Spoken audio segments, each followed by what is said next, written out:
Happy holidays, Happy y'all. holidays. Technically, it's Hanukkah right now, right? Yeah, it started. Yeah, I'm a little behind I think on it the. started yesterday. Oof, there's a lot of hungry hippos out there. Laka lakas. uh, someone's off. Someone's off. Oh, Couple of us. There we Oh, go. there we go. There we Wow. are. There we are. here we Okay, go. so welcome back to another episode of Geeking Out, where we geek out. And this week, well, this episode we're doing we're talking about Andor season 1 on Disney Plus. Star Wars Andor. It was so well. Oh man, it was so good. I can't help but rave about it. But we're gonna get into that in a hot second. Let me just go live on Instagram. So I'm a little late with it. So I am Julian. I am Bad Juju. I am your resident fantasy freak, I guess. So you can usually find me down over here at Twitch here, double B's, double D's. Otherwise, just double D's over on Instagram usually.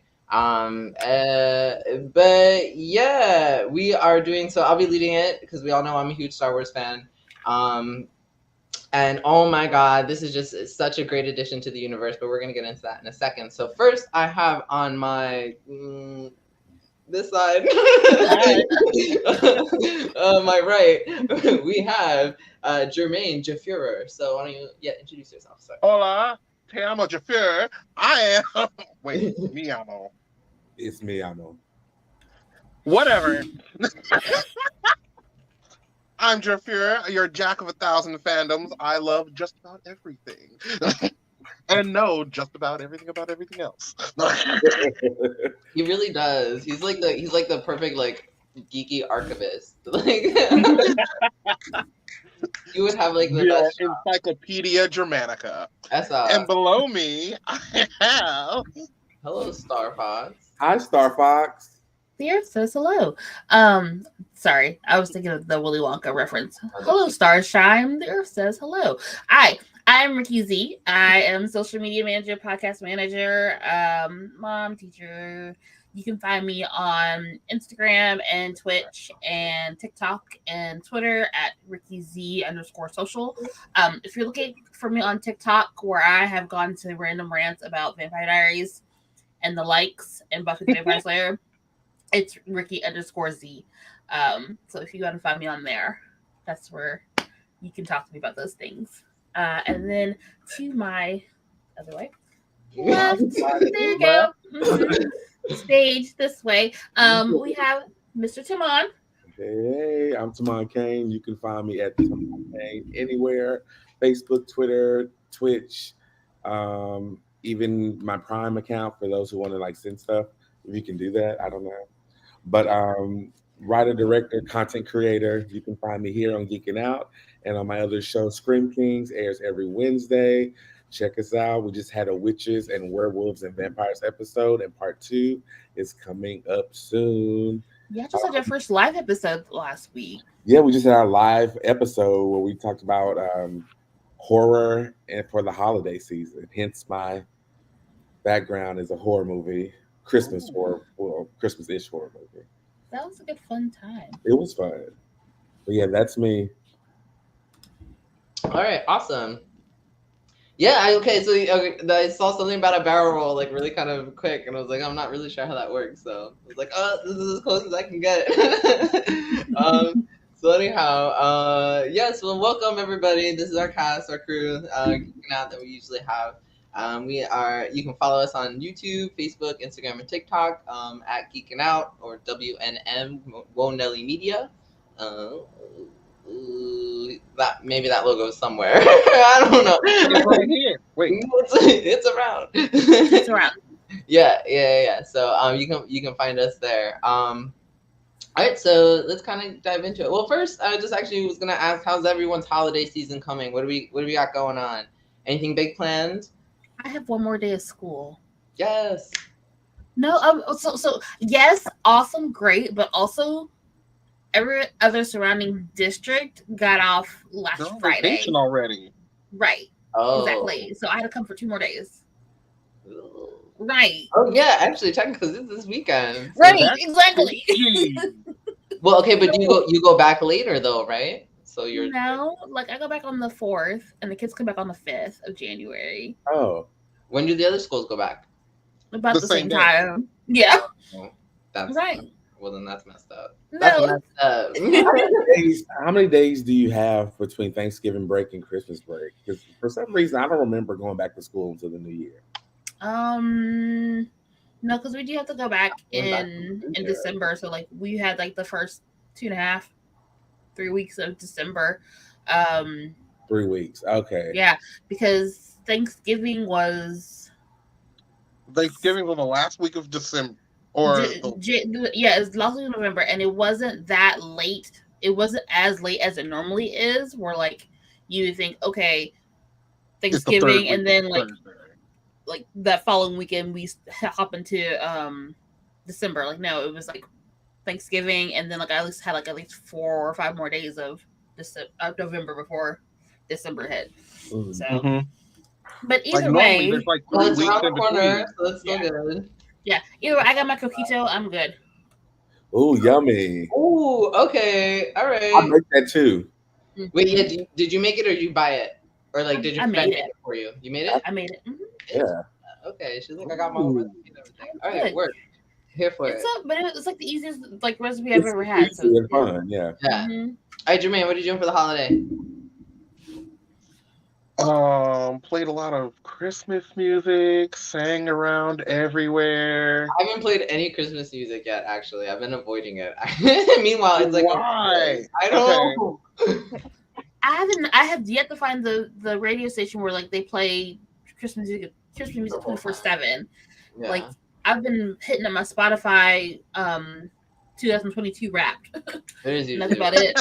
There's usually one. So you've been being very Um, festive, yeah? there is a radio station around here that used to play like Christmas music like all the time, but like I actually put together my own personal playlists.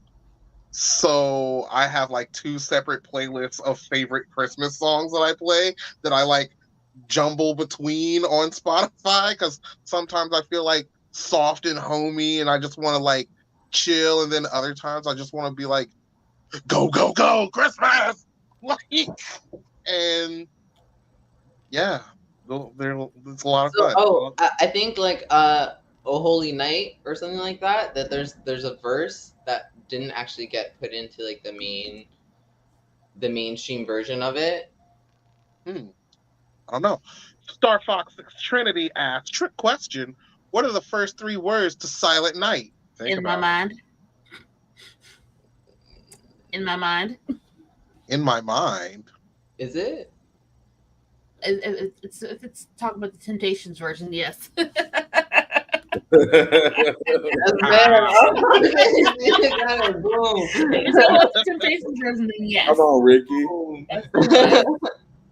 So you track that one down. Okay, we see that.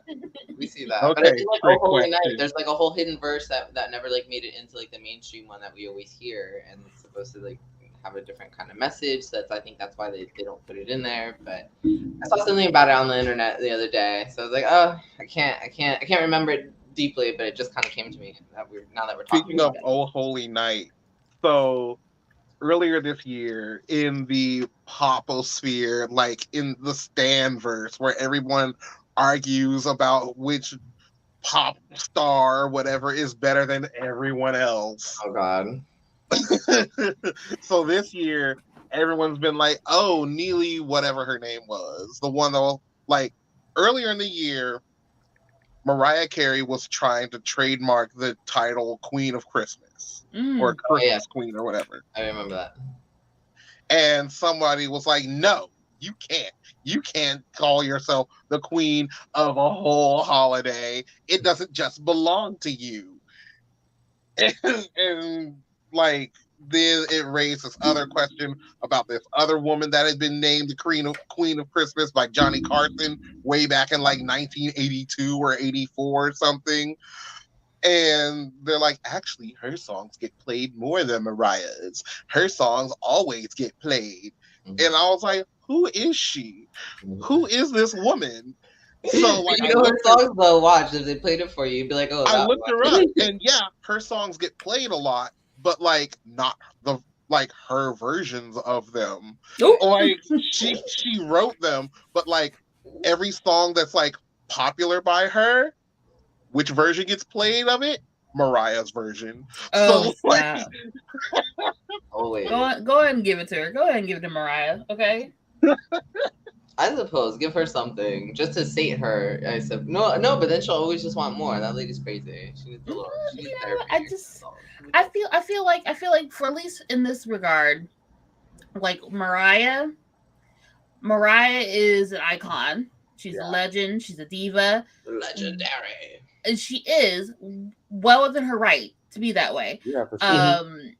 And then with All I Want for Christmas Is You, like in particular, like that's a staple within the last several decades, which, like, regardless of, you know, some of the other classics, but like this is a pretty modern staple throughout the Christmas season, and I feel like that should be recognized and acknowledged. Because, absolutely. Because regardless of, like, we can always talk about the other ones, but like, no, this one's pretty consistently. Well, for example, one of the songs that the lady was that lady, I can't remember her name. See, you don't even know her name. But It's like you don't even know her name. No, but like she's the first one that sang "Come on and sing," na, na, na, na, na, na, na, na, na. Like everyone knows that song, but that's her song. You know that. Okay, so we all know it nonetheless. Yeah. But still, I get it. I get what you're saying. Yeah. I feel like Bing Crosby version, but no other renditions of her it was at that time. Hijack and clean. Like that's when she did it. Like back when Christmas songs were slower and everyone like dressed up to walk down the lane to the shopping promenade, and you know there's snow on all the windows and all the stuff in the windows. I think we can acknowledge. You're right. We can acknowledge that Mariah is an integral part of Christmas now. Oh yeah. But we don't need to give her all these accolades. Like we need to give her a title. Like she can have it in spirit. There's a reason why they like. She's just a little crazy. That's all. she needs that plaque, you know, in her on her wall, so that she can see it and like admire it from afar. But like on her Sunday mornings, like what was the title? Make your own plaque and put it up there. The Queen of Christmas, because she can be the Queen of Christmas. Also, her Christmas music, divorced from All I Want for Christmas Is You. There's still her version of Oh Holy Night. There's still her version of Sleigh Bells. There's still that one song from the Prince of Egypt. Oh, yes. Yeah, I love that. Like song. all those are in heavy rotation during Christmas. Anything with a good gospel choir in the background is pretty much set. and her backup singers, especially from the 90s, were top tier. Yeah, they were hitting. Okay, cutting this off. Sorry. Done with Mariah. Yeah, we're over this. We're over her. Yeah. Okay, so Tamana, what are you doing for the holiday? Anything special? Who you killing? I'm a bit of a Scrooge, right? So like, I don't really. You watch The Grinch at least? I love Scrooge with Bill Murray, so I love that movie. I'm going on a cabin trip this year with some. Ooh, that sounds romantic. It's not romantic. It sounds like a plot for a horror film. Right, I was going to yeah, of course. That's exactly what would happen. I was like, ooh, cabin in the woods. So I'm excited about that. That's this weekend, actually. And then I did feel something. I sent a picture in the group. I came from brunch and we went for a walk. And I went towards the grocery store and I saw this truck. I was like, oh, Christmas. And I was like, okay, whatever.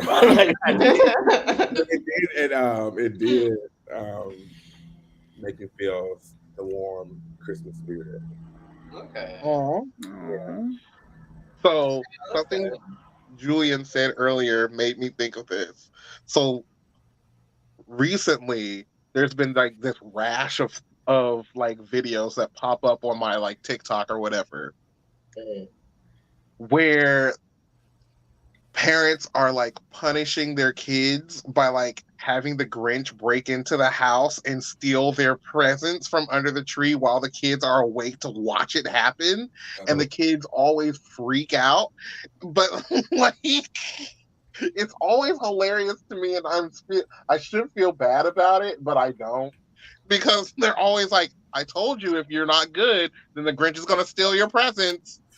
So must be you must be some badass kids for your parents to go to that effort. What did they do? Right. Like the Grinch just like comes through the front door and they're like, that's too much effort. Oh my God.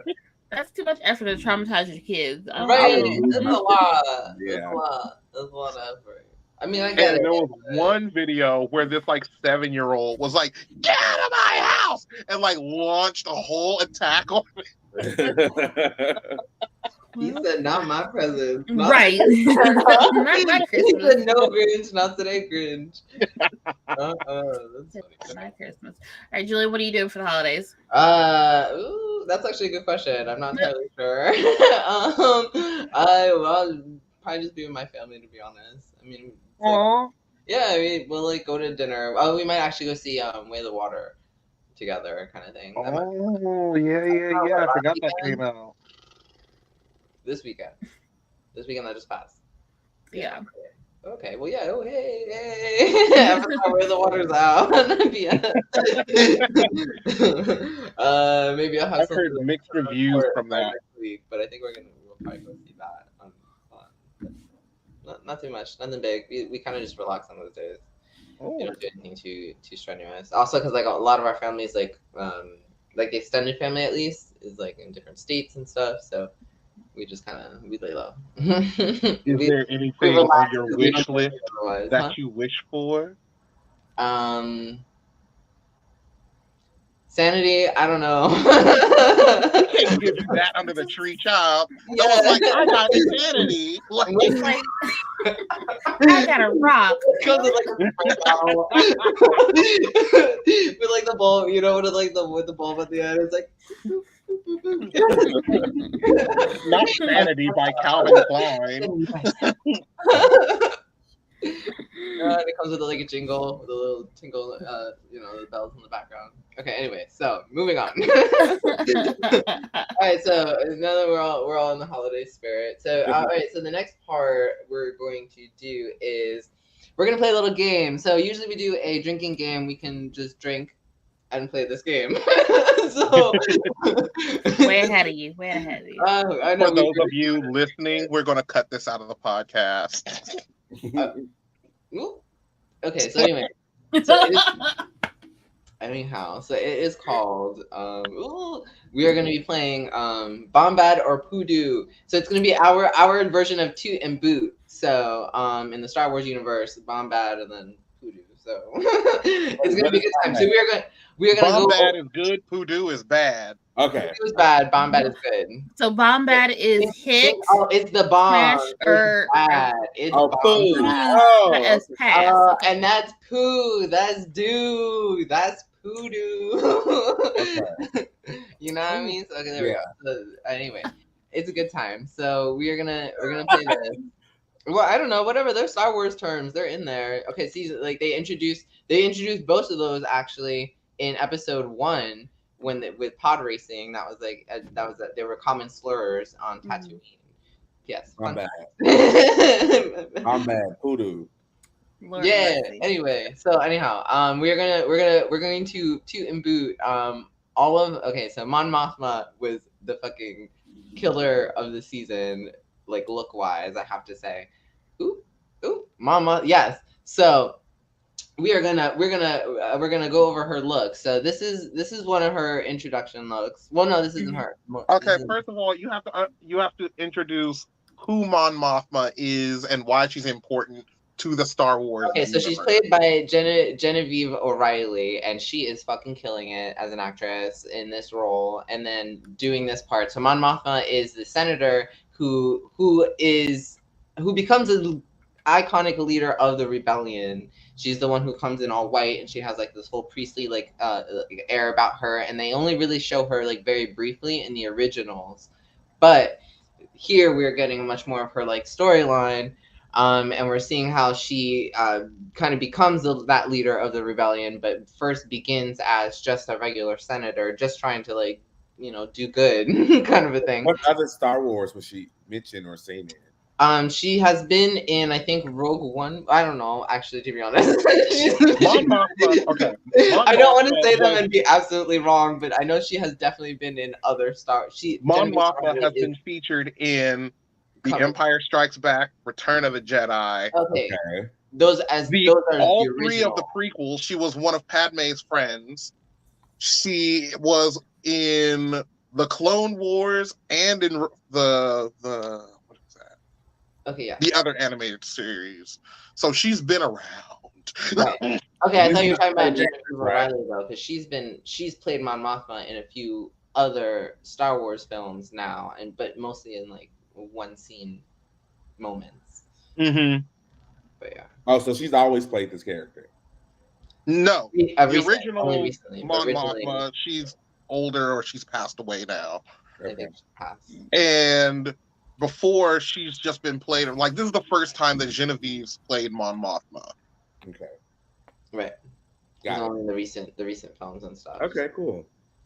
So anyhow, all right. So yeah. So here's look one. So we do we give it a toot or a boot? So this is in the scene when she first goes to meet the collector, and they have a whole discussion that makes no sense, but it makes perfect sense. I love it. But anyway, they talk politics in a very coded way, and it was a really nice moment, I thought. Anyway, so but what do we say? Toot or boot? I would give it a bomb bad because it's giving me Olivia Pope if she was in Star Wars.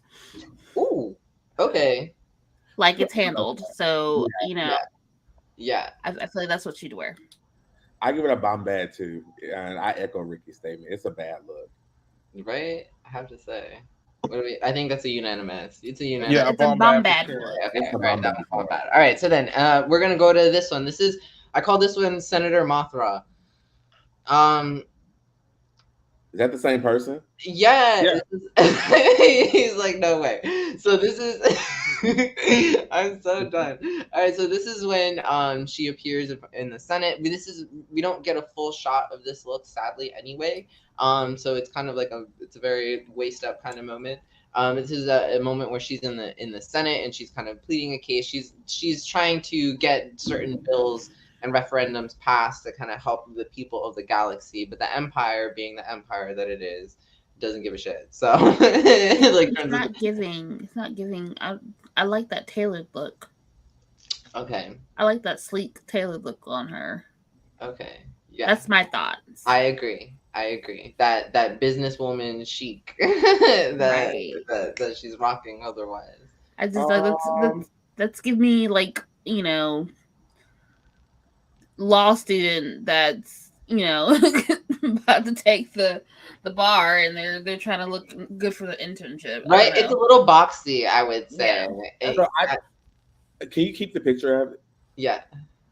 I like the look, right? I think it looks nice. I like the colors, but as soon as I saw it, I thought of Bill Pullman giving his final speech at Independence Day at the end, where he had a fighter jacket. It looks like she's getting ready to corral the troops and not to the Senate. So I hope she has on. Maybe that's a skirt suit. It's probably a pantsuit, a boot. I don't know what that is. So I don't know. Yeah, that's what I got. I wouldn't be surprised if the pants were like flowy and like I big. think that this jacket is technically long.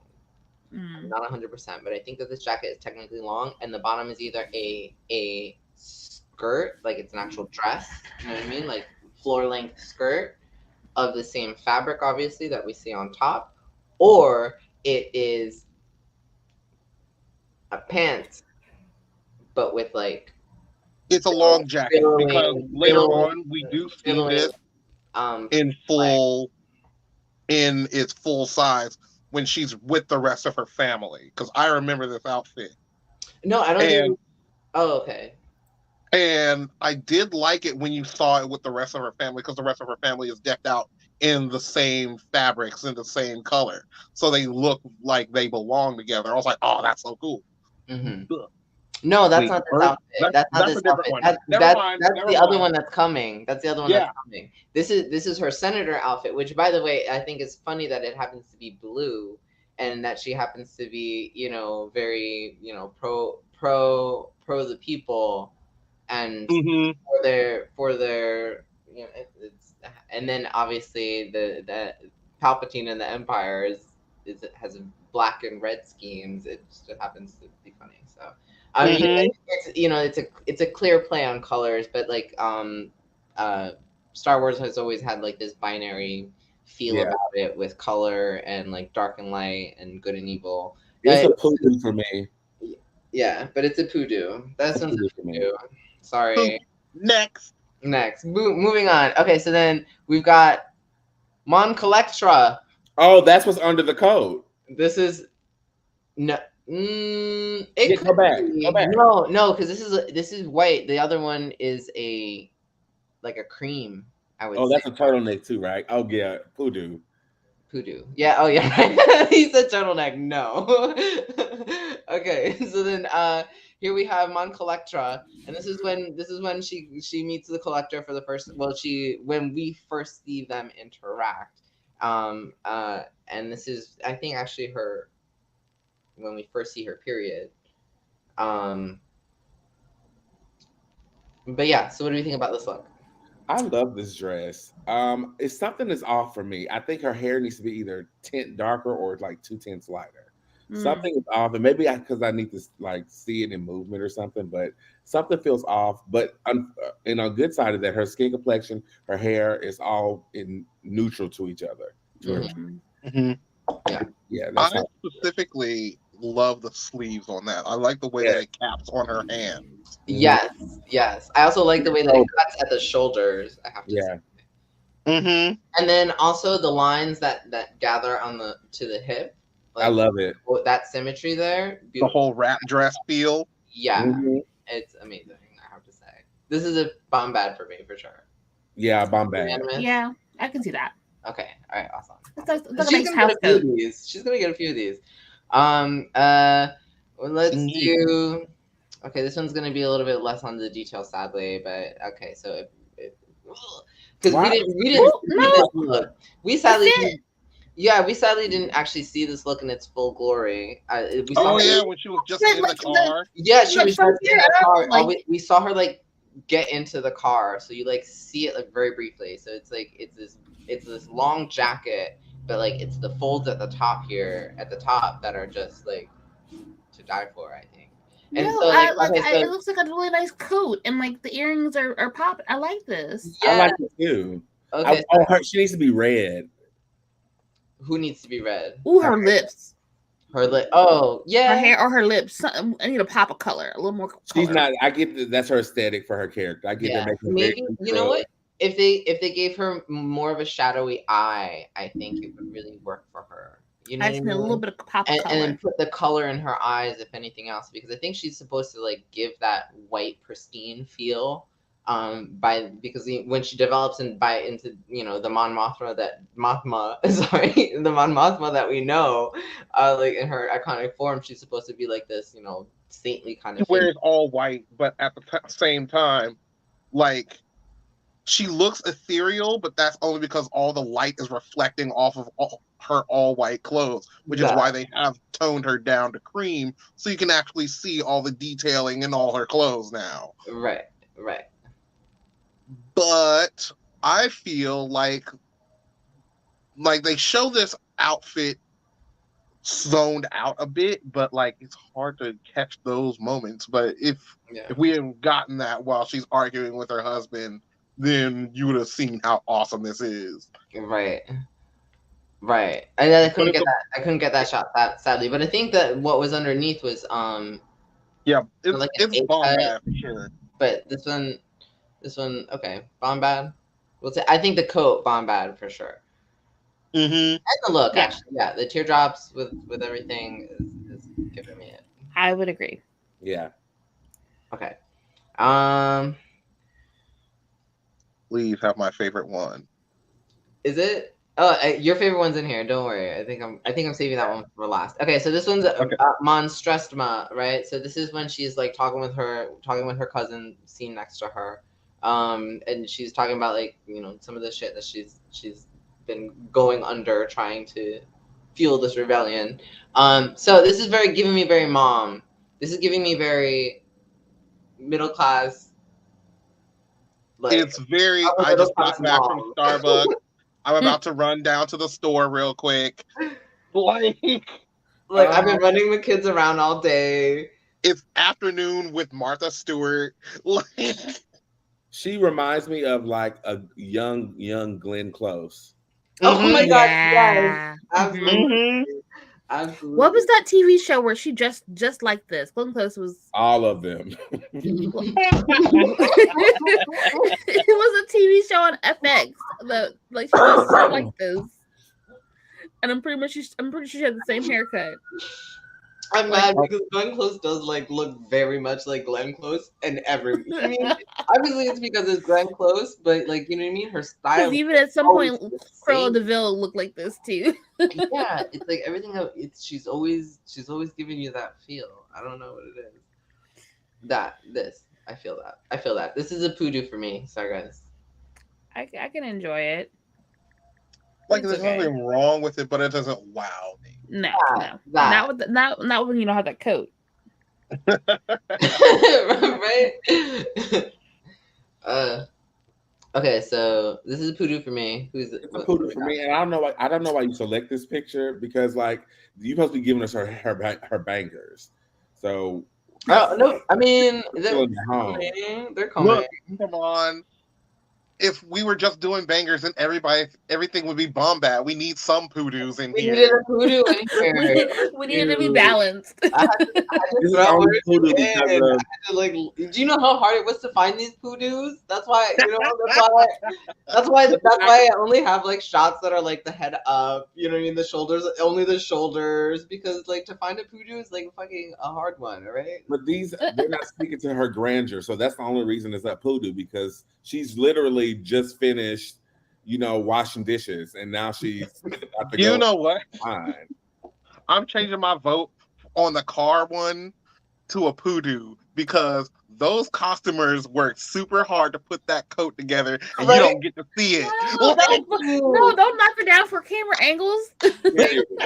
Somebody in editing did her wrong in that moment because that whole scene should have been like. We should have seen her like leaving and like in full glory, like 10 like We got to see her walk into the limo, but she was angry and going hecka quick. that something like that. It should have been that would have been solid, but not this bitch. I'm mad about it. Okay, next one. Okay, so moving on. So we what have we not done yet? Okay, this one, yes. Okay, this one. This is one look I think that you were thinking. Yeah. This one, okay, so what do we think? I want that gold. Yeah. Mm-hmm. This is one of my favorites. Yes. I The love daughter it. is the only one that I Funny. don't like. I don't like what the daughter has on in the middle. She destroys it for me. But the Because husband, she looks like a Jedi. she looks like she was just came from putting. I'm not. Never mind. Oof. Ooh, She watch your mouth.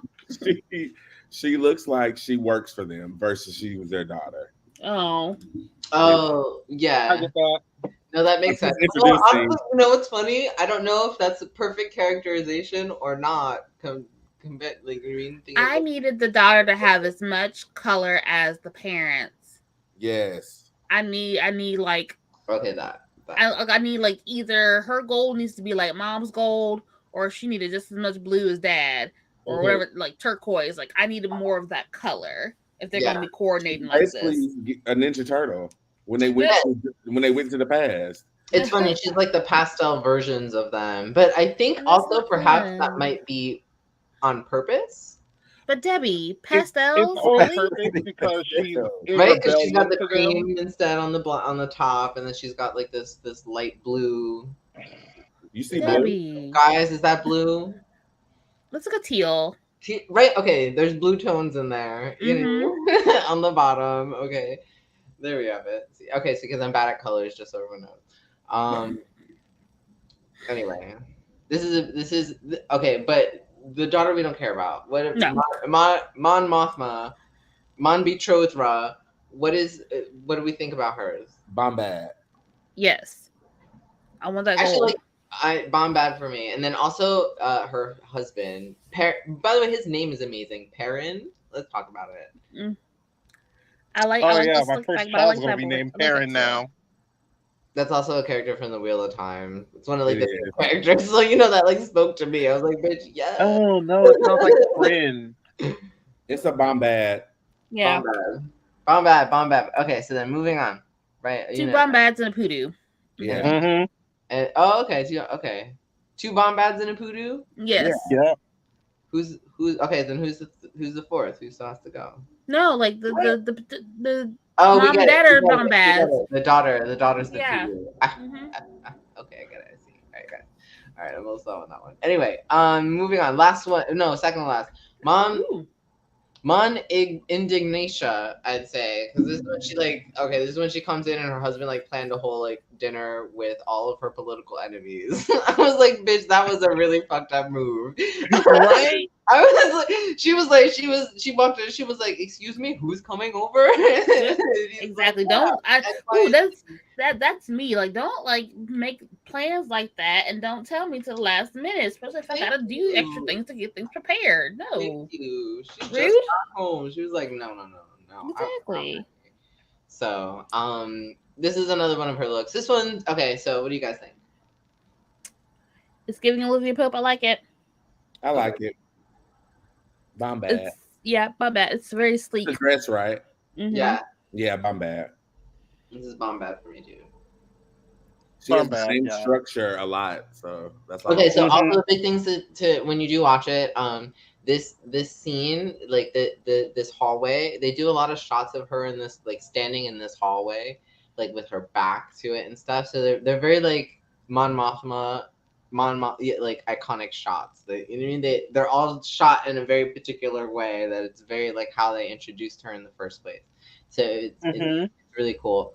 So keep an eye out for that when you're watching it. But anyway, moving on. So last one is The party dress. the best one. Whose award show are you going to? Oh, this dress was The Met Gala. Yes. phenomenal, y'all. Yeah, that's great. She looks good. Her hair looks good. I like the earring choice. That's a great drapage for this dress. Yes. Mhm. You should see the back. It was amazing. Yeah. Mom Badass Ma, the best one. Sorry, from language, but I love this one. the best one. I want to know who's the designer. Who's the Oh, I actually don't know. But I wish I knew. But the costume design. Henry Wilkinson. designer? But honestly, the costume design for everyone, because even like the costumes for like the imperial costumes, like the imperial workers, Is the it Henry Wilkinson? different departments. Wow, I am so here for it. Like the fashion that they're putting into it, like the effort that they're putting into the fashion and the costume creation is grade A, I have to say. So. Anyway, she's Mon Mothma is only like a small Michael part. Wilkinson. There we go. Michael Wilkinson, Yes. designer. That's the costume designer for this show. Wonderful. Okay, so I know this name and I cannot think of where else I've seen him, what else he's done, but I know I've seen him in credits often. So he's killing it. Michael Wilkinson. Yeah. He does Mother all the effing Star killer. Wars stuff now. So Yo, well, honestly, Andor, The Mandalorian. Oh, so you keep a bag. Okay, cool. Yeah, he do keep a bag. Yeah. yeah. Okay. The sequel movies, like he is the main. Oh, wow. Good for Yeah. Well, good for him. Good Yeah. for him. He's killing it. We love it. We love it. All right. So anyway, so that was it. We got Bombad and Poodoo. All right. So we can all agree that Mon Mothra was kind of killing it generally, but Mon Mothra. I keep saying that. It's so terrible. I'm like, oh, when we see her in her final form, Mega Mon Mothra. If that's okay, if we see it in her ultimate form, I want lots of gold. Oh, man, it's gonna be great. So, all right. So, I think we're gonna do a quick commercial, and we'll be back. We'll jump into Andor. All right. Sounds like good. I don't really know. I don't watch anything kid appropriate, so I don't really know what's out there for them to watch. I know in Scooby-Doo. literature they have some. Oh, Scooby Doo! Scooby Doo's pretty close. They put out a Honestly. YouTube pilot for a TV show that just got canceled on HBO Max. Already. Yeah, it was part of that chop, and it was pretty decent, and it was a little scary too. But you know, I was a Scooby Dooer. I was in the Scooby Gang growing up. I love Scooby Doo. I never realized how creepy that show was growing up. But Hell I was yeah. sitting there, and people would say, well, Scooby Doo was my gateway. I know a lot of people have said that on different podcasts and different channels and stuff that their gateway was Scooby Doo. And then they, made their way into, the stuff we all grew up with. But a lot of people say Scooby Doo was their first love of horror.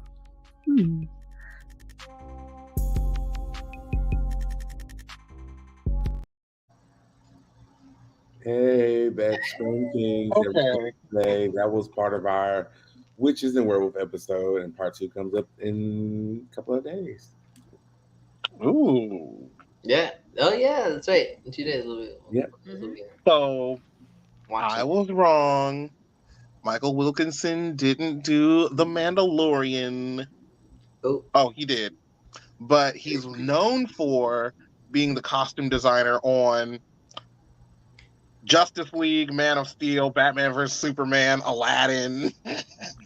Well, we all know. Well, is he gonna still have a job after they've pretty much scratched all DCEU movies? It's I don't know. It's funny because when you say Michael Wilkinson, I was like, I know, I've seen him on the credits for a lot of motherfucking movies. I know he's done a lot Tron of Legacy, Sucker Punch. Can we talk about that briefly though? Can we talk about the Tron vibes that Andor has a little bit, especially in the opening? In the prison. Prison, all of the prison scene, all of the which is supposed to harken back to another Lucas production, by the way.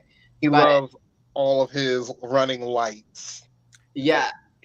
But even in the opening credits, the song, it's kind of got a little bit of an 80s vibe. You know what I mean?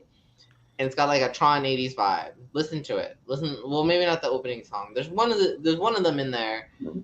Oh man, it might be the closing. That's why I can't remember which one it is, the opening or the closing. But one of them has a really 80s vibe to it, and I'm every time I hear it, I feel Tron. It gives me Tron. Okay. All right, so can we sidestep for a second and mention the whole thing with James Gunn and the DCEU scrapping a bunch of the movies, and everybody's scrapping everything. Right, Henry Cavill's no longer Superman, which it's fine. We talked about it earlier about. Sure, what do you want to talk about?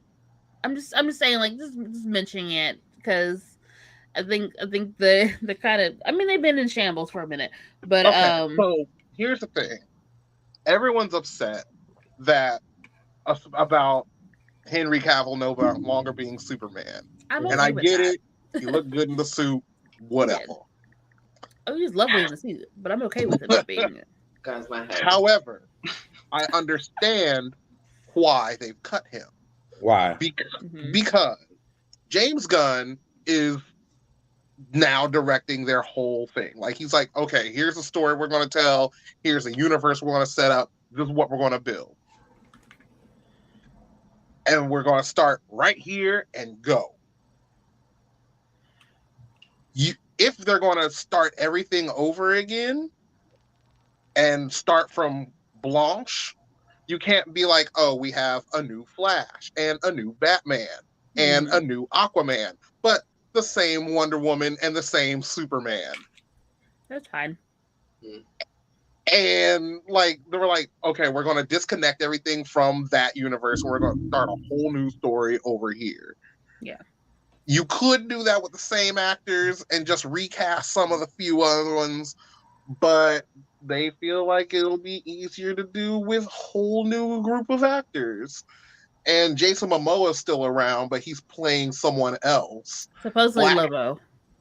That's what everyone says. And it's perhaps Lobo because he fits Lobo. He does. Maybe that's the kind of the same deal that they gave Henry Cavill was that. And Black come back with Adam the is character. reportedly a financial flop. You weren't gonna do it? Even though it was a fun movie, it was a great fun movie. It was fun to watch. I loved Black Adam. It was fun to watch. Yeah, But financially, it did not do what they wanted and needed it to do. Because it Which one, cost like, how many of them actually have though?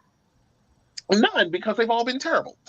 But like Black Adam was actually fun to watch. The other ones were a flawed. I hope he keeps the Titan characters involved. Right. The TV show. Oh, they gone. Oh, well. They're not canceled. Well, you know, that means Anna Who's gonna Diop be a can go to Flash the season? MCU. You said what? Anna Diop can go to the MCU then. They all Yeah. to Anna Diop wants to play Storm, and we're like, but you already Starfire. You can't have both the good girls. You can. Sure, hell yeah. Why the hell not? She's good at it. I mean, She would be a good Storm, honestly. She would be a Mhm. good Storm. Anna Diop is honestly the only good part of that series. Oh, I love Robin. I love Nightwing or I like Tim Drake and Nightwing. I like both of them. I think that's the best version of Robin I've seen on Nightwing / Dick Grayson I've seen on TV. He's better than Chris O'Donnell, so I mean. my thing, I think the one other thing I'm like concerned about, like if they were to continue like any of the Harley Quinn stuff, like that means like Margot, is she gone? Because like I enjoy her Harley Quinn.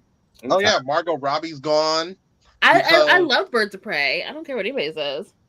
I enjoyed that shit. The whole connection to the Suicide Squad is gone. What about Joker? Joker's its own separate thing, which is why it's getting a sequel that's also like partly a musical that's starring Lady Gaga as Harley Quinn. Okay, speaking of Joker really fast, I think you know who's giving me Joker vibes? Davos. When they first introduced him to Mon Mothma.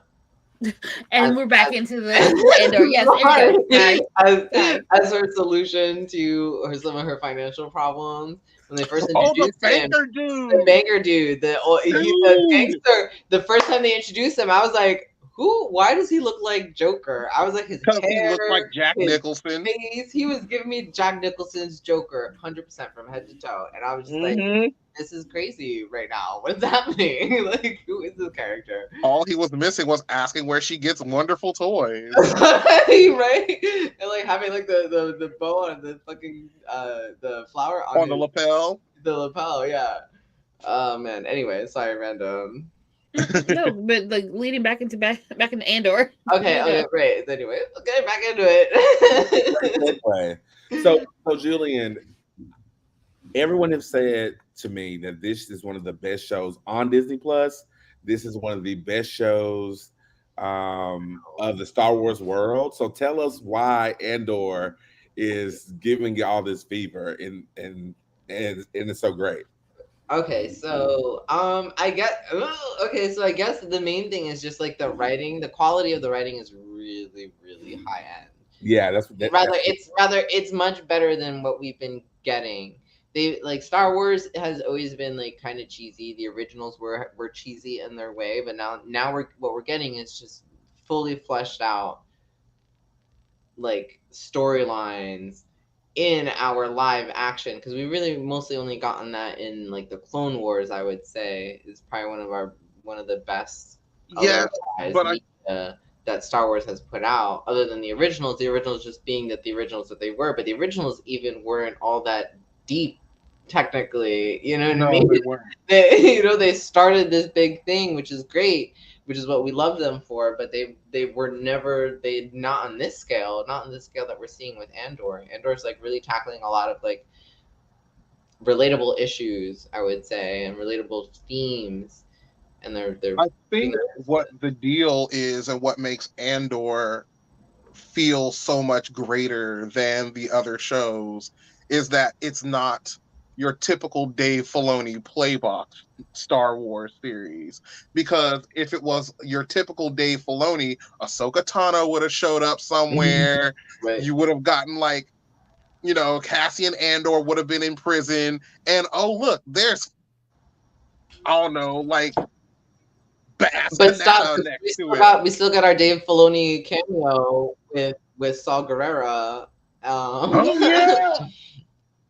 So don't act like it didn't happen. Act like it didn't happen. Yeah, That's but my he point, only to got satisfy- one. He only got Saw Gerrera. He didn't like throw everybody at you, because You know, normally he'll throw Ahsoka Tano in there.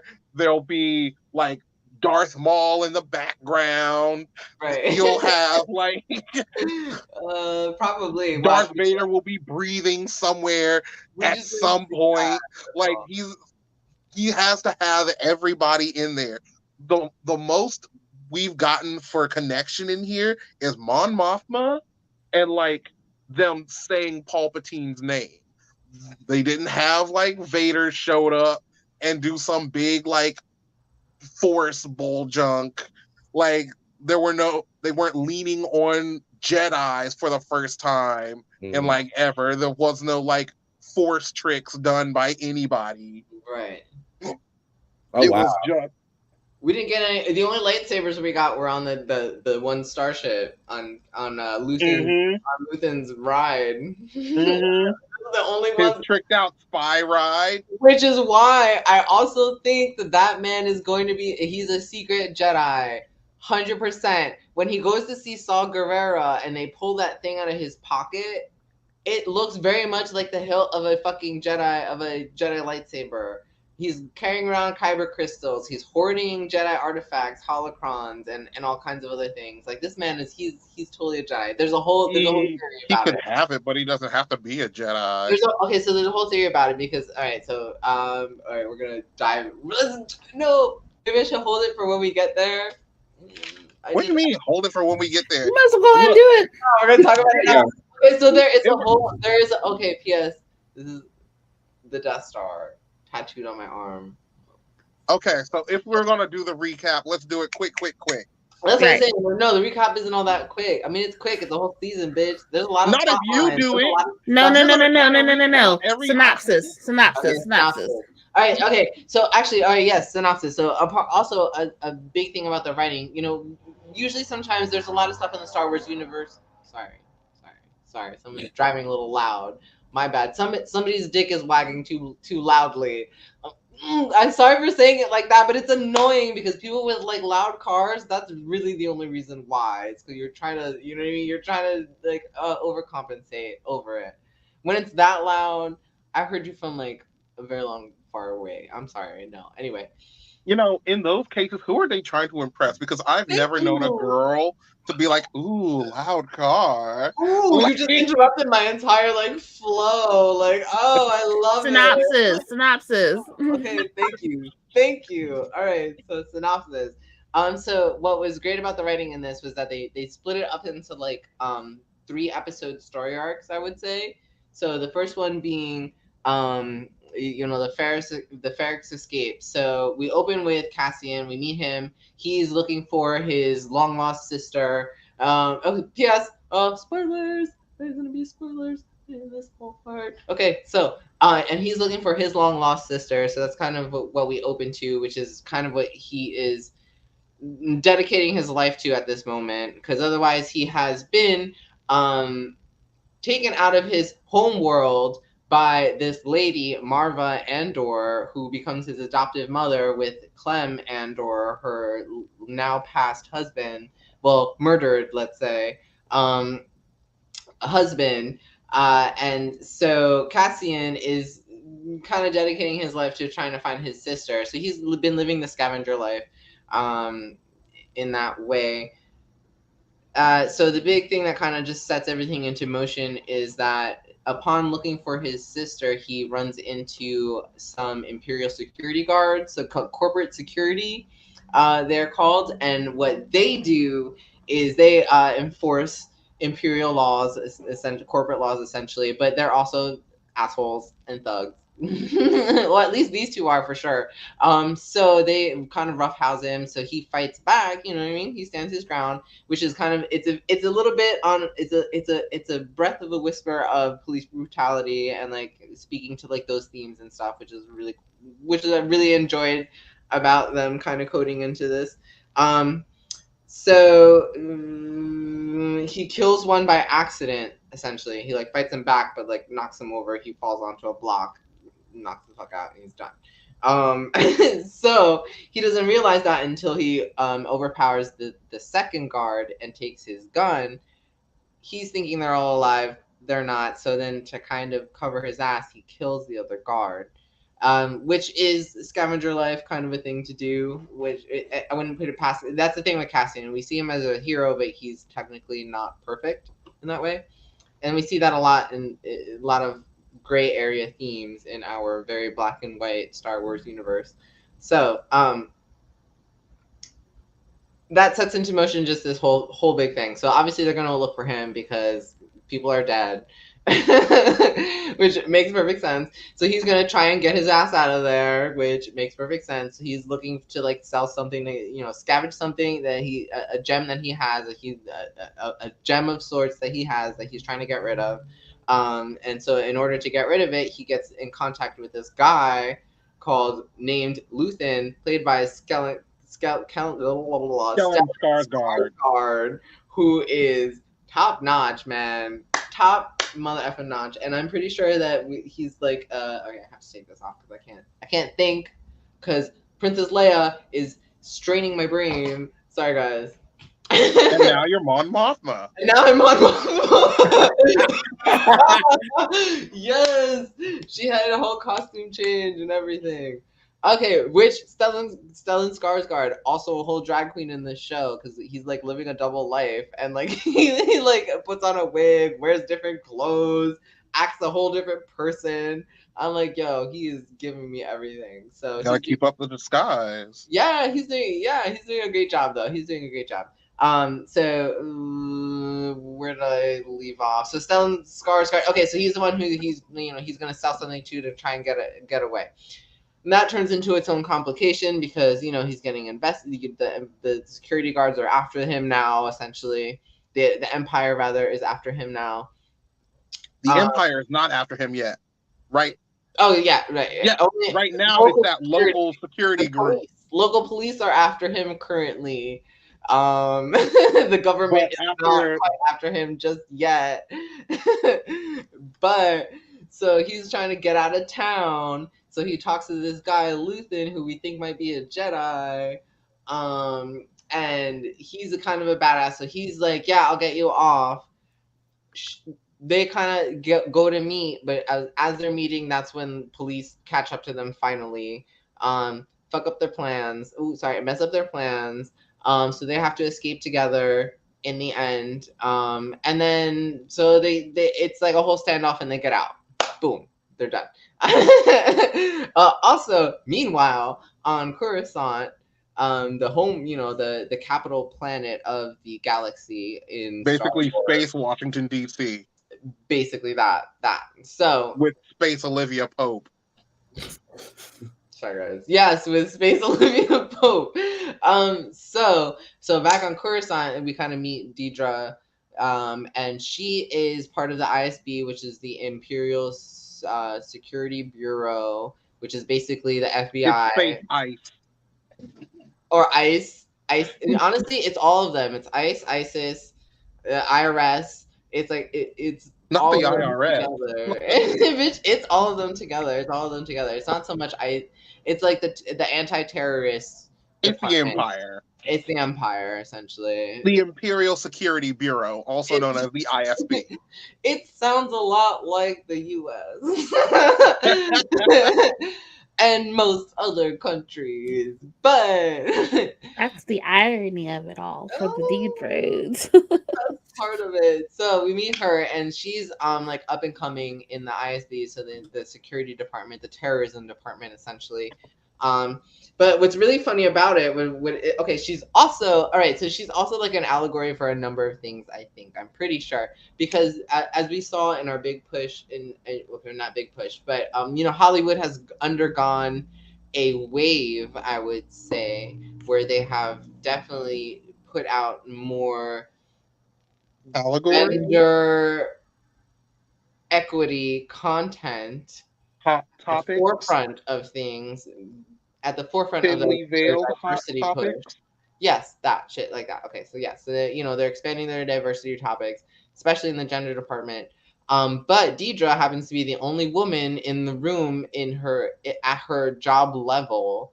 You know what I mean? When they have meetings, she's the only woman in the room, and then they make a point of it where her boss says to her, he's like, you're here for a reason, so just just keep the status quo, keep your head low, and everything will be and you will do well here, kind of a thing. Like, just know your place and you will do well, because she's showing ambition, because really all she's doing is doing her job well. So that's one of also the great things that we're seeing here, is that we're seeing the Empire in a different light, because it's very easy to just call them good versus evil, but we're seeing the Empire just be comprised of people who are just trying to do their own jobs well. In a way, the problem is that their jobs are purposed for something terrible, which that's a whole different story. Um, It's so um she's sort of like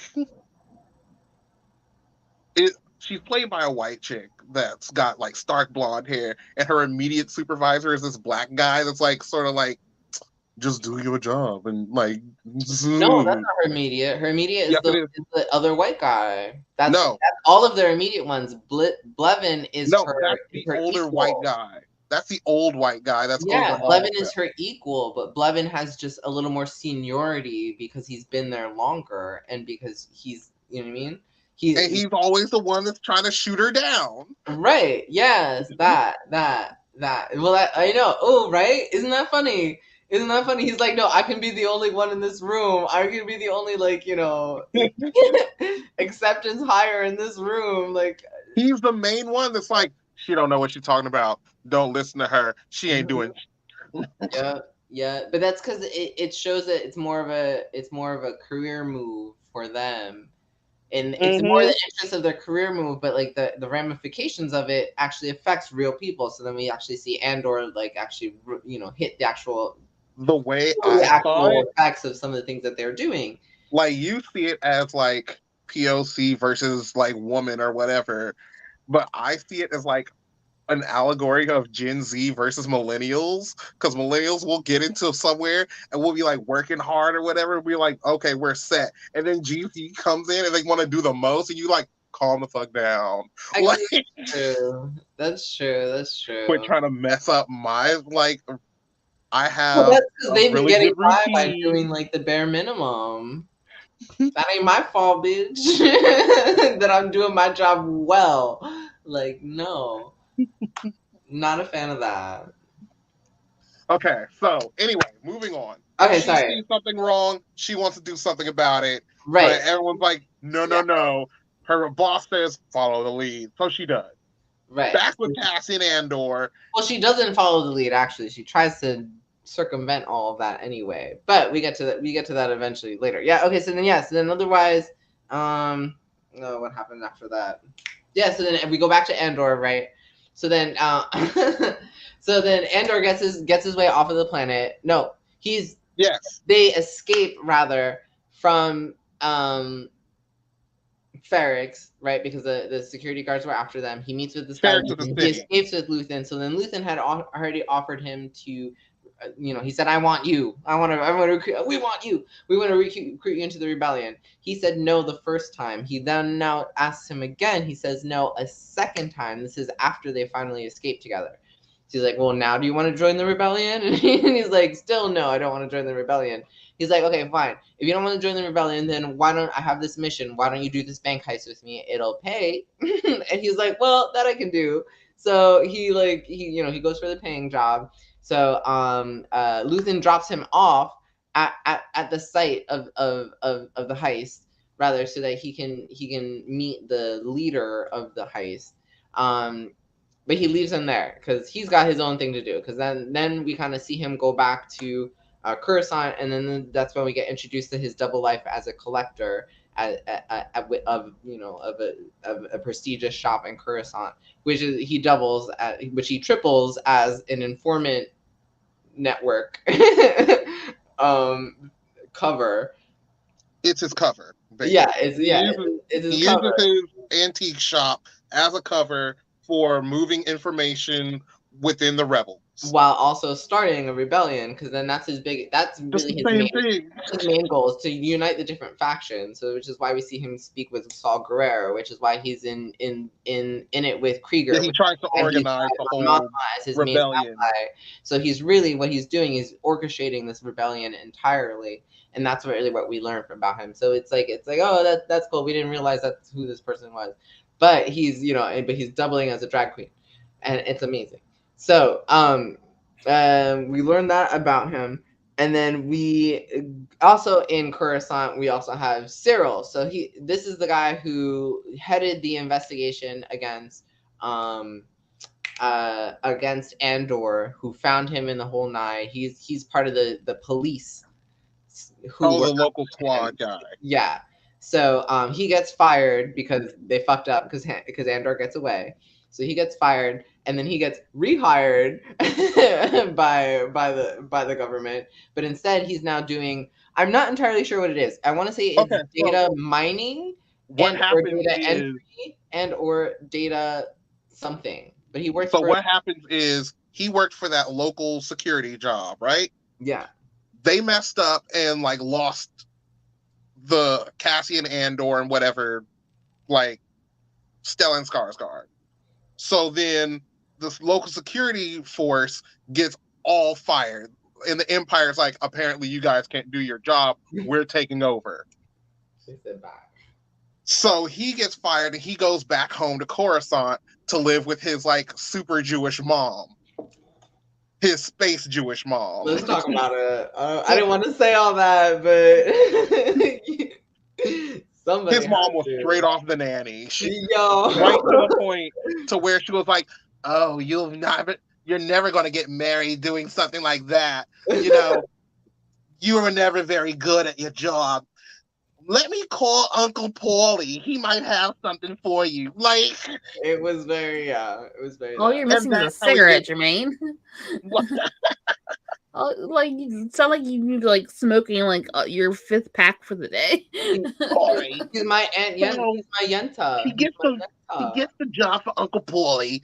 He ends up working at this office. The office actually works for the Empire, and while he's working at the Empire, he sees the whole blonde chick, and he's like, "Oh, I can get a job for them. I know what they're looking for. They're looking for Cassian Andor." Oh no, he makes reports for Cassian Andor, and that puts him on the blip for the Empire. The Empire's like, "Who is this guy that's making all these reports?" Because he's been going, "Cassian Andor is who you need to hire or who you need to find. Gotta get Cassian Andor," and he puts in 12 reports like that. Daily. There's 6 actually. 6 it was actually, but then so he puts in all these fake, but worse, he puts them in at an authorization that he doesn't technically have. So technically he's in trouble for making these reports. So that kind of that puts him on the blip on the map. So then the Empire is just like, "Bitch, what are you doing? You're moving shadily." So then they come and they reprimand him, kind of thing. They investigate. Worse, no, more importantly, Deidre investigates. Deidre being the one who's the lady in the room, who's who at the ISB, who's I'm pretty sure there's rebel activity happening, but nobody wants to believe her because she's the lady in the room, essentially. So that's what kind of one of her main thing there is that she's actually doing her job, but nobody wants to pay attention to her because she's the minority. So she finds out. She investigates Cyril. Cyril's like, "It's Cassian. That's who you want to talk about. That's who you're looking for." And she's like, "I kind of already know that, but I'm not going to tell you that because she's a bitch. She's a bad bitch." Worse, they fall in love. I'm so here for it. I'm here for this evil love. I am so here for this evil love. Oh my god, they have such tension. It's disgusting. It is disgusting. And then more so because she plays this real hard ass, emotionless, you know, that kind of character.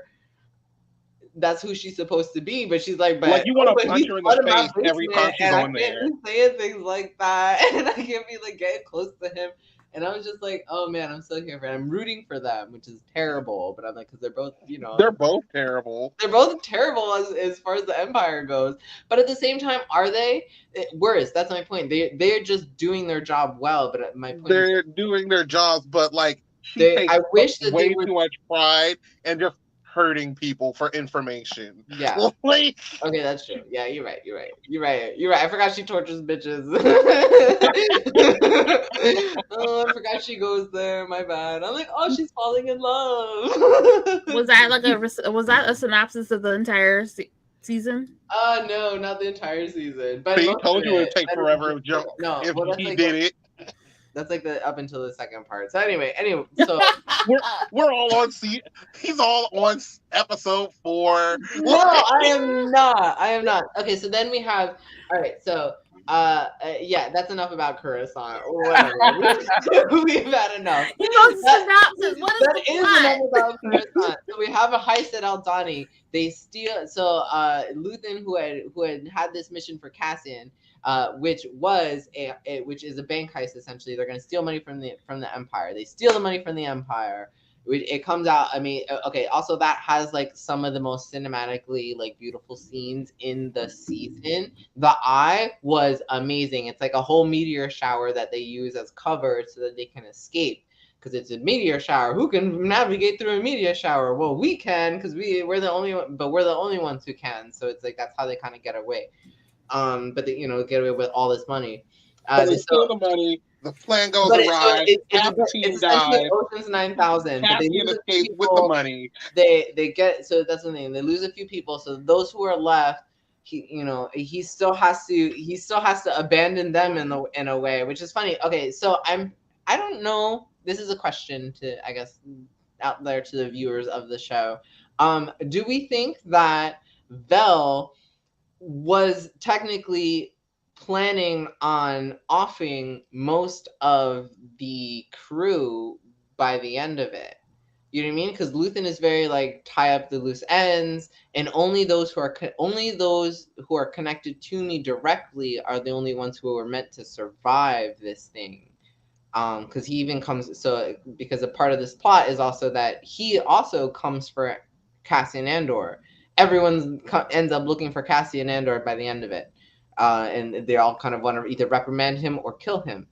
For Luthen, everyone else is expendable except for the people that are important. So the only ones that are important to him are the people that he talks to directly. Right. Since okay. Oh, that's true. So since none of them talk to him directly except for Val, then no, they can live or die, but they can't know more than they need to know. Okay. So then that's probably what shields her from having to off them in a way, because because they put her on the trail he puts her on the trail to find Cassian eventually. But anyway, so we're at Aldani, right? Speaking of, so we have the heist. The heist is done. They get away with the money essentially. Cassian takes only his cut because he's like, I'm a good guy and I don't need all this other shit that's happening right now. So I'm gonna just take my cut and go. So he takes his cut and he goes. But the Aldani's a success. So the Empire, it's a huge blow to the Empire, and then otherwise the what is this thing? The rebellion is funded, which is a big problem for Mon Mothma, and that's her whole storyline. So she's allied to Luthen as he is trying to unite all the different factions and all the pieces that it takes to start a rebellion. So Mon Mothma is the funder essentially as the senator. So she's been funneling money through different foundations and shit because she works in the government and that's how they work and things like that, as we already know. But she's doing it for a good cause. But it is a good cause. So they don't have enough money. They need more. So that was the whole point of the bank heist. So the bank heist was successful. So they can now fund their rebellion, which takes some pressure off of her because she's obviously funneling money under the radar, which is rough for her, for anybody having to do. It's stressful, but eventually the money comes up, or they put more. Since the She bank comes heist up with happens, yeah, the empire comes down on all the banks, and the banks have to change the way that they funnel money. So there's more of what do you call that? A paper trail, and right, that gets in her way of funneling money to the rebellion. right, So right. she has to find alternative means of But of funding these people. right, because the empire is just cracking down on, she's the loophole she was using, she no longer has. Yes. The empire So is cracking Cassian down on goes everything, home, and tries especially to now escape tries to escape the city with his mom. His mom's like, nah, go by yourself. I'm staying here because these are my people. And he's like, okay. So he runs away, goes to this beach planet. He goes to like space Florida. Mhm. While he's on space Florida with some beezy hiding his money or whatever, he just goes out and he notices that there's more like empire guards around. And he's like, what's going on? The empires increase their presence technically everywhere, because they also Mm. start to increase their presence on Ferrix, which is the home city that we first see them on, the home planet that they first see him on, his home planet at current. We see that they're kind of The increasing their empire is presence getting everywhere. itchy because people attacked the empire Because of and bounty stole a bunch of money from them. So they're because of like, him, essentially. Which is yeah. the worst part. So everyone's like, oh, we gotta double down. We gotta find these people. There's inklings of rebellion. And Deidre's like, there's a rebellion starting somewhere. I Mm-hmm. know it. I can see the pattern starting. The Yeah. pattern is that there's no pattern, but no one will listen to me. No, there And is a pattern. She actually sees a real pattern. But the point is that she's good at her job. That she sees it, but nobody wants to believe her. But it's there. So Mhm. and then especially once they strike, then we know it's there. So then he's out on this other planet. They're increasing all their security. They pick him up for something completely Ridiculous. They're like, you look ridiculous. like you're looking too You look hard. like you're running with all these other people who are running from the droids that we sent after them. I can't imagine why they're running. Like, it makes no sense. It makes zero sense. But it's like it's very much They like, arrest him for like looking suspicious, yes, it's very and much the shock then he policy gets that we a see 6 year abroad. prison sentence. That. So they give him a whole prison sentence with essentially no trial, because this terrorist attack now that has happened at Aldani. So the big thing about that was that when Aldani hit, the Empire decided to strike back, as they usually do, because the Empire strikes back. And so it passed like a whole Patriot Act, essentially, which gave the ISB a lot more power and a lot more surveillance and a lot more ability to be aggressive. So they were just essentially picking people up on random outsider planets that And they trumped didn't up like, and then now like forcing them into junk. labor. So now that puts us into the next story arc, which is the labor camp, which is the whole Jim Crow era that we're getting. This actually this part harkens back to one of Lucas's earlier productions, HTX, I want to say it is, where it's like this whole dystopian prison, which is exactly what we're getting here. So Andor gets shipped out to this dystopian prison where they are building pieces for the Death Star, but they don't know that they're doing that, but they're just being forced to do labor, which sounds current. Um, so he's like, well, I can't do this for the rest of my life. So he's trying to plan his way out. That becomes its own thing. So he meets Kino, which is Andy Serkin, who is the voice and the actor, I guess, under the CGI of Snoke in the newest trilogy of Star Wars. So he comes back in this role to play a cameo, and he plays like the shift manager, essentially, for the prison inmates. So they are. He is very against trying to get away, I would say. He's very like, let me just do what I have to do and then I can get out of here, because he's play by the rules and then they will let you free. That's kind of his mentality. Cassian, however, knows and Well, feels that it's very much different, well, and that's what they're learn, which is what contributes to them then mutinying this facility. um, so he then learns that they actually don't do that. Instead, what they do is like certain prison systems and justice systems, they just rearrange your sentence and move you somewhere else, but you never actually leave the system. So you become life laborers in a way. So once they all kind of find that out, that's when they all mutiny. So then that's Cassian's escape. So his escape plan is to rally the troops, and we fight back. They take back the prison. They get out of there. He leaves with, and also in this set of cameos is also one of the characters who is part of the rebels with Cassian in Rogue One, the movie. So we I kind didn't of catch see their that. origin and how they meet and become rebel friends, I guess, because they are the only two They are the only two survivors that they themselves know of what's happened, and that's the point. Is that they're just resentencing people and keeping them for labor eternally without the world really knowing, because they're doing it in a remote place. Sounds familiar. Ooh. The point is to kind of put that out there. So and that's their message, and that's kind of why they joined. That's parts of why they joined the rebellion. So we really see a lot of like pieces onto why Cassian wants to join, onto what contributes Cassian to joining the rebellion, because he's very against actually doing so, which we see much earlier when Luthen tried to recruit him initially. He's just, let me survive for myself. I'll do what I need to survive for myself, be a good person within the scope of what I can be, but I'm not trying to be part of the rebellion, kind of a thing. So, these are like little bits and pieces that lead up to it. So he gets out of the prison finally. What And happens makes after his way that? home.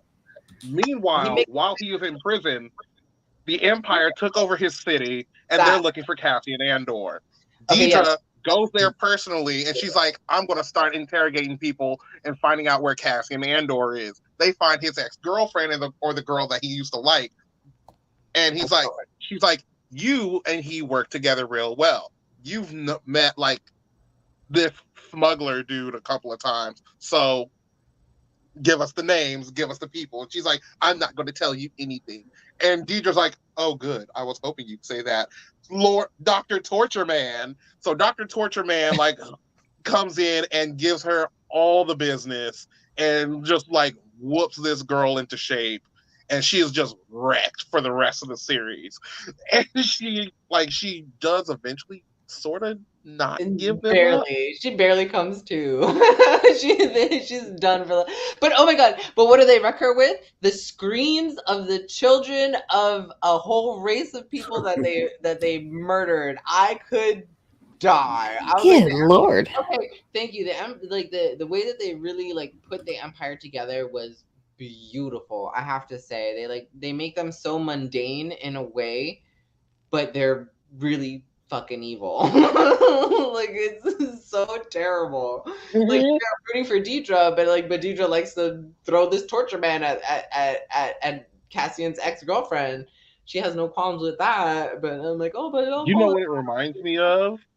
It reminds me of the Horde from She-Ra, like back in the 80s. The new version, the Horde, all their terrible stuff is sort of done in the background, so you don't really like get a feel it, like they don't feel evil. You only see like the same 5 people all the time. But like in the 80s, they were goofy, and you were like, oh, Catra, oh, Mantena, they're funny. But at the same time, there were whole episodes where like, oh, y'all trying to learn history? nah, we taking over this whole town. Everybody bring all your books. We're burning them in the middle of the city. Nobody's allowed to learn anything about Ethereum history. You're going to learn Horde approved Ethereum history. And we're like, dude, what are you doing? Yeah. Or that one dude that was like, oh, taxes are too high. And the Horde trooper was like, oh, you think taxes are high? Okay. So he went back and told his supervisor. And then the Horde came and they're like, we heard you thought taxes are high. So we're just going to blow up your house.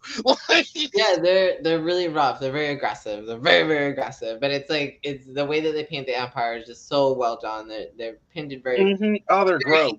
Yeah. They're gross. They were like, oh, we massacred these people and we recorded the sounds of the screams of the children. You Oh my want to god! hear And when it? they were talking about the eye, the pilgrimage to the eye. So then, okay, so there's a pilgrimage up to like a top of the mountain so that they could see the meteor shower, which was the cover for them to leave to get away from the heist. So what they said was, what they had done was, it was a pilgrimage of what was thousands of people, but then they started to set up along the pilgrimage route, their own cheap liquor stores, essentially laced with, I'm pretty sure, poison. And you know what I mean? As people would stop, and the ones who were less dedicated, I guess, who would end up stopping along the way, they would not quite make it to the top. So they're like, yeah, now this year, by this time, we only have like 60 pilgrimers versus like thousands that we used to be getting. So it's like, I don't think they did a good thing there. And they're like, oh, do they know that this is the last time they're gonna see the top of it? They're like, no, but we're not gonna tell them that. I was like, oh, the way that they treat the other is just really terrible. But it's very also relatable. So it was like really well done. Their paint of the Empire was beautiful. So Cassian, or the Empire, sets up this whole trap in Ferrix, trying to capture Cassian. Cassian walks straight into it because he's like, I gotta get my mom. He goes back home, but finds out, he gets back to Space Florida to get all of his like money. Yeah. Not Florida. It is Florida though. It Is there a lot of old people retired? It really Right. is Florida though, because even with the policing, Space Florida, like, oh, totally 100%. There were a lot of space old people, space BZs. It was Space Florida. Yeah, absolutely, 100%. So he calls home and he's like, yo, how's everybody doing? And they're like, oh, by the way, your mom died. Sorry. Yeah, that was actually really sad. Stop. No. That shit was really bad though. So he goes back home. The droid is sad. Oh, his droid. His droid. He was like, or you could stay. And I was like, oh, I'm so good. Oh, his man, droid. He's like, he was I don't want to do any of those things. Yeah. I want Marva. And I was just like, oh, that makes sense. But that's so sad. Yo. So the Empire's like, oh, his mom's dead? Good. Now we can set a trap for him because he's going to come to the funeral. Nobody can resist their mom's funeral. So after their funeral ceremony is amazing. They cremate you essentially into a brick and then put you into a wall in the town of what is it, Ferrix. You know what I mean? On Rick's Road. So it's like, but only people who are prominent become actual bricks and stuff like that. So it's like, she was somebody of influence by the end of it. It was somebody that everybody knew, everyone loved, and that she supported everyone, which is funny because she also came up as a scoundrel, and which is why she raised Cassian as a scoundrel in a way, but they've kind of risen above that at one point or another, because that's like kind of how she found him. They found it. She was scavenging that ship, and they found Andor. Cassian, sorry, trying to tear it apart. But anyway, moving on. So okay, so the funeral happens. So they know that they're gonna catch him at the funeral. So they try to set it. So they do set a trap. The trap turns into so then Cassian instead kind of plans a riot as cover to save his ex-girlfriend, who he then finds, because he comes back to find out about his mom, to find out about the funeral. He knows that the Empire is probably going to be there. So he talks to his friends and stuff and finds out that his ex is being held up and tortured. So he's like, okay, well, my mom's dead, so I can't really go to the funeral, but I can use the funeral because everybody goes to it. I can use the funeral as a way of trying as a cover to rescue my ex from torture. So that's what The he does. funeral turns into A a riot whole riot and goes sideways because and goes during left. the funeral, his mom's like leftover. She leaves like a letter to the place, but it plays in like a hologram, Mhm. and like during that whole letter to them, she incites this whole riot. She's like, "Rise up, fight the Empire! And if I were alive and I could do it all again, I'd fight Yo, again." this whole season is like packed with really killer monologues. They are killer So they monologues. all go nuts, and it becomes the people versus the Empire. They outnumber everybody, but the Empire has like their Very firepower. Ferguson. It's very like Everything's crazy. in that He field. breaks into the hotel, saves his girl. Meanwhile, Deidre gets like trampled by people. And then saved by Cyril, who happens to be there because he's like, because his obsession is I gotta catch Andor because Andor will validate all He'll the things absolve me of all my wrongdoing. And that it will absolve him of all his problems. So then he's looking for Andor himself, so he's also there, but he happens to see Deidre, who he's in love with, so he saves her, and like they have a whole moment. But we end with him saving her, so then she gets out of there. The riot still happens. He saves Bix. All of his allies. Stellan Skarsgård is there, and he sees that he was there hunting Cassian. He's like, "Oh, this is where I'm going to kill him." Because he's the only one who knows who he is. So Cassian saves all his friends, sends them off, and then actually hides on Luthen's ship. Mm-hmm. But Luthen sees that, oh well, I was going to secretly start the empire, like the rebellion, but I guess you guys just did it out loud. Okay. Where does this take place in the overall timeline of what it takes place right before Rogue One. So it goes the prequel series, then or the prequel movies, then the Clone Wars series, and this happens during the Clone Wars series. So it goes this like Andor series, towards then Rogue One, then the original trilogy of movies. No, towards the beginning, and then the Mandalorian. Okay. Yeah. All right. So like Taman and I will be super honest with you. Like this was not our ministry, and that's okay. So, but like what? So like final thoughts, wrapping things up. Like thoughts on the season. What do you think it's? Yeah, where do you think it's going to go in the next one? Is it going to be like or we're going to get multiple seasons like we have with the Mandalorian? We're definitely getting another season at least. Wow. What do you think we're going to see in it, Jermaine? Probably more of him just smuggling and driving the thing. Like all he did was be the pilot. Okay, like, but he's very much thing. I'm the pilot. He is. It's a thief that he is. And you can't do too much with him before Rogue One because by the end of it, they were already assembling the Death Star. Like. Right. Although he's been building the parts for it the whole time, unbeknownst to him. That's what they were putting together in the prison. Honestly, really, all it is because this whole series is really just the unfurling of the rebellions and all the things and all of the mundane things that go into it. So it's really it's relatable in that way, and that's why it's supposed to be relatable because it's just kind of how it affects your regular everyday people. This is also not really about the Jedi. And one of the big things about this show is also like I talk about it's higher drama and it's much better written. It's not nearly as campy as most of the other shows, but it shows like it delves into the characters in a way much deeper than it normally would. But it shows how it affects everyday people of the Star Wars universe. We're not seeing the Jedis and the Force powers and the lightsabers.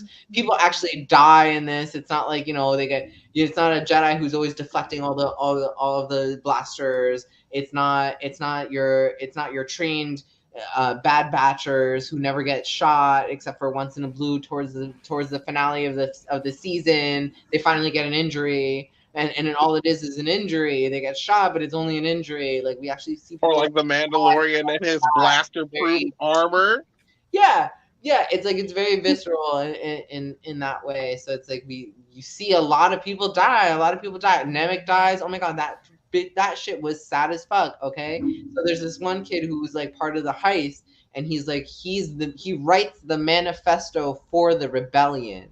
So he's Oh yeah. the one writing. You know, his writing and his perception of things and his wants for a better future are what are you know the driving factor there, and we don't see it as much. I really hope we see that a little bit more in season 2. I hope we see a little bit more of his manifesto really like come to light. That You would, know we're what also going to was see bothering? like all the groundwork, all the mundane groundwork, all the funding of a rebellion, all the manipulation that it takes to get the certain people to rebel and like and push them over the edge and stuff. That's what we're going to see in this show, and I love it. It's very political spy espionage. I'm here for it. Okay. One of the things that always got me through the entire series was the lady that like runs Stellan's shop while he's gone. Clea It was that Leia? Clea is her name. Oh, because it She's looked like badass. Leia. I think she's his Padawan. She looked like Princess Leia up and down all day in the face. Yup. Like, Yup. 100%. and I'm like, Clea, that is not a good like Clea / disguise. Leia. What? I'm not Leia, I'm Clea. I'm here for it. All right, so I guess we can start wrapping it up. And so, Julian, where can we find you? Okay, so you can find me at Twitch here, double B's, double D's. Otherwise, just double D's. I wish I could cover it, but I don't know how to do that. Can't put my head in front of the banner. No. So anyway, otherwise, double D's over on Instagram. But yeah, you'll find me there. I'll be playing either Heroes of the Storm or posting. Anyway, things about the Empire, or I'm posting about the mother effing Empire, the real Empire that we live with every day. That one. Anyway, you'll otherwise find my co-host, Jaffer. I'm Jaffer. You can find me on TikTok or YouTube under the same name.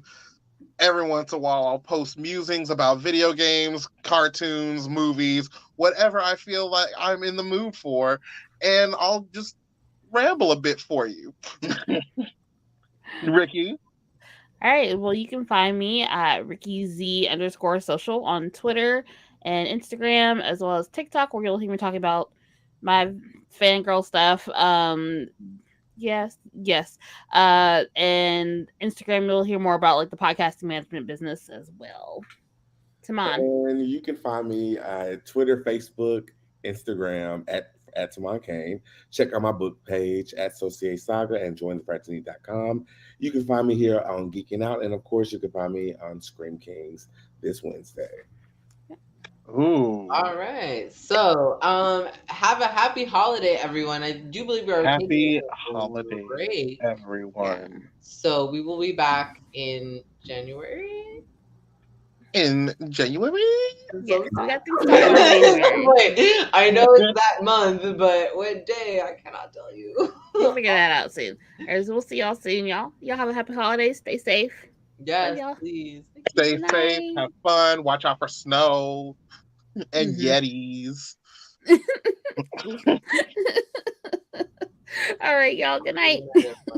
Hey.